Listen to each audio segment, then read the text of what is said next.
XRP Future Millionaire, I thank you all. The incredible show of support has not gone unnoticed, as we just went over 1,210 followers. As you may or may not know, I do suffer from PTSD, and your show of support means more than you could ever know. So here at 2:43 a.m. on the East Coast, I'm going to read page 3 of the Hinman documents by popular demand. So we're going to finish out with the most important part down below B, but I wanted to read a couple key points here before we get there.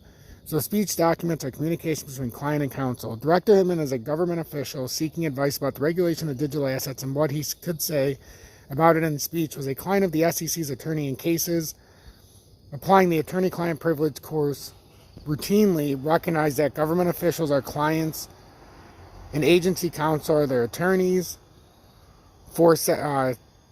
CTY of Erie 473 F3D at 419, recognizing county officials as the client and county counsel as the attorney for purposes of applying the attorney-client privilege.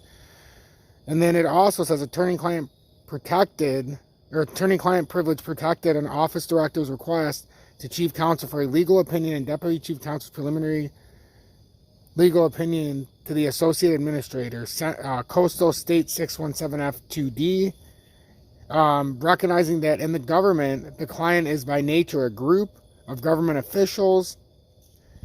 And then if you go a little bit deeper, it says, where the client is an organization, the privilege extends to those communications between attorneys and all agents or employees of the organization who are authorized to act or speak for the organization in relation to the subject matter of the communication. So that's the first part. And then in the middle here, it says the speech addresses legal issues involving multiple areas of the securities laws.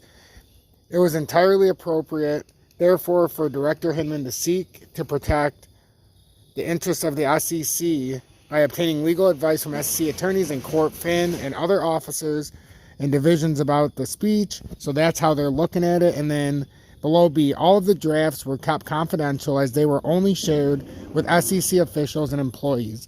Authorized to comment on the subject matter. Director Hinman did not forfeit the privilege by sharing drafts with the other SEC officials who were not attorneys. Although Director Hinman was the person seeking legal advice, he was acting as an SEC employee, as evidenced by his consultation with government, rather than private lawyers about legal issues within the SEC. So we're going to continue on to page 4. If you continue to show demand for these pages, it's been an honor and a privilege, and you really do help me more than you know. Please hit that follow button and share this to some of your friends.